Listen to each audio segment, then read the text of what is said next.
Once upon a time, Tracy Ragsdale became an employee of the Wolverine Worldwide Incorporated factory in Arkansas. Tracy worked happily until February of 1996 when she became ill and needed to take medical leave. Wolverine's sick policy allowed Tracy to have up to 7 months of unpaid sick leave. Unfortunately, Tracy needed to take all 7 months. In the 7th month, Tracy requested another 30 days of leave.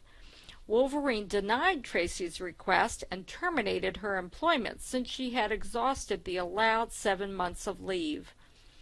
Tracy filed suit against Wolverine, claiming that she was entitled to 12 weeks more of unpaid sick leave under the Family Medical Leave Act.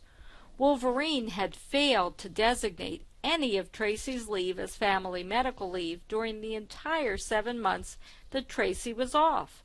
Wolverine made a huge mistake by not complying with the Family Medical Leave Act. The Human Resources team for parishes and schools wants to prevent these types of problems by presenting this brief guide for our supervisors. The goal of this presentation is to prepare you as a supervisor to properly handle employee leave situations. What is the Family Medical Leave Act? It's a law enacted to protect an employee's job when he or she needs to take leave for a serious health condition, or to care for a family member with a serious health condition, or due to being blessed with a child, whether through birth, adoption, or a foster care placement. An employee can take up to 12 weeks of leave for these purposes. They can even take leave intermittently if needed. An employee who is caring for an ill or injured military service member can take up to 26 weeks of leave. So why should we learn about the Family Medical Leave Act? Well, it's the law. The federal government requires us to follow this law. The Archdiocese of Baltimore has its own Family Medical Leave Act policy, which states that every parish and school is considered a covered employer under family medical leave, regardless of its size. We want all of our parishes and schools to comply with this law because it ensures that our employees will be justly treated. So who is eligible for family medical leave? An employee has to have worked for you at least 12 months, although the 12 months don't have to be consecutive.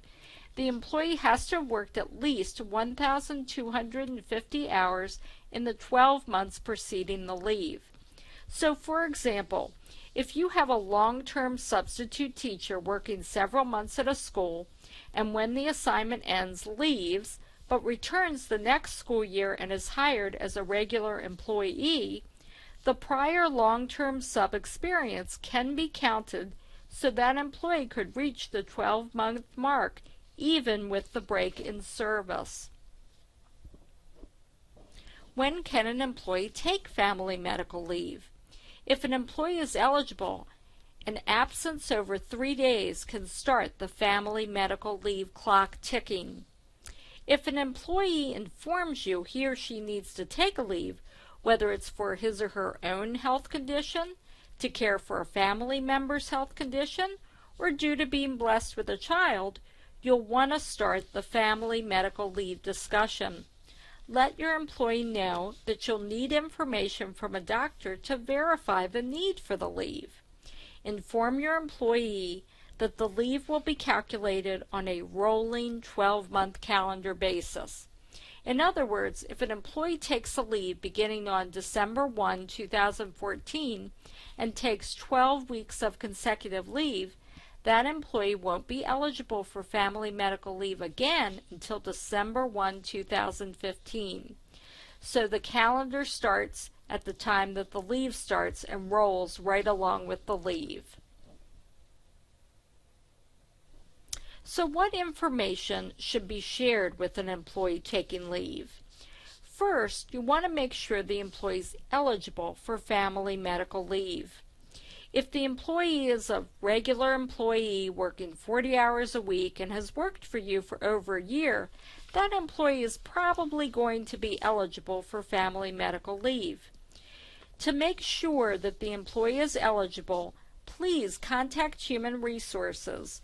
We are happy to help you to determine if an employee is eligible for family medical leave.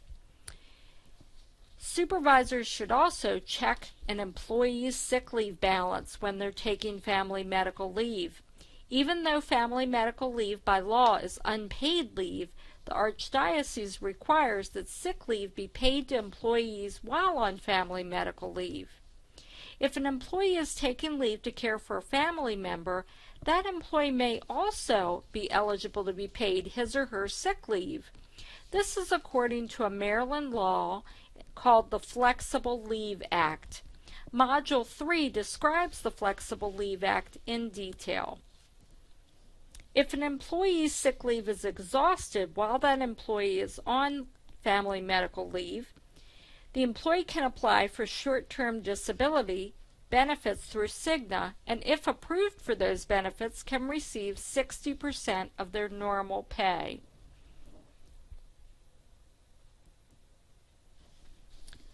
So what forms and facts should the supervisor be prepared to give the employee on leave? The Department of Labor offers wonderful resources for us to share with employees. The Department of Labor website, www.dol.gov, has a fact sheet, number 28, which gives all the basic information an employee needs to know when taking family medical leave. This fact sheet is wonderful to share with employees because it gives them something they can refer to while they're out on leave. The Certification of Healthcare Provider for Employees' Serious Health Condition, Form WH-380E, is the form that an employee uses when taking leave for his or her own serious health condition.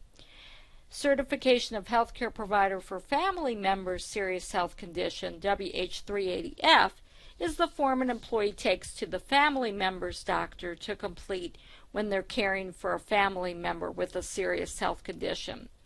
The Notice of Eligibility and Rights and Responsibilities, Form WH-381, is the form that the supervisor completes to alert the employee of what is needed in order for them to be considered for family medical leave.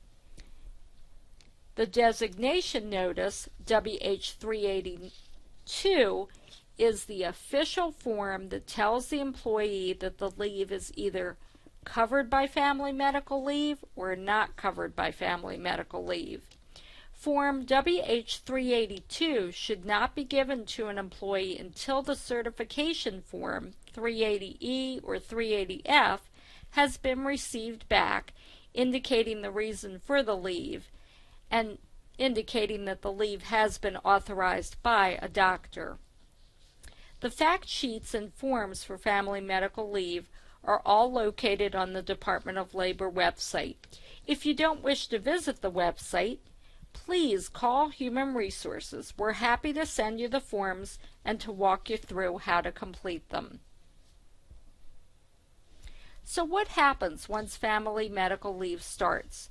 You should expect to receive back the form WH-380E or F within 15 days. If you don't receive that form back within 15 days, please contact Human Resources and we'll assist by working with the employee to get the form back to you in a timely manner. If the certification form you receive indicates that the leave may be longer than 12 weeks, please consult with Human Resources and we'll help you to determine how long you plan to hold the position.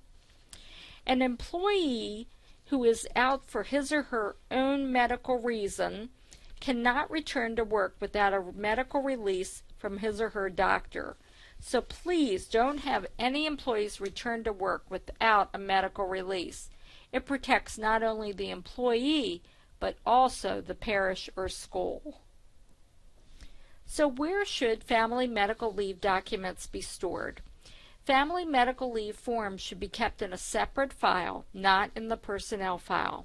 They need to be kept in a secure place to ensure the medical information is kept confidential.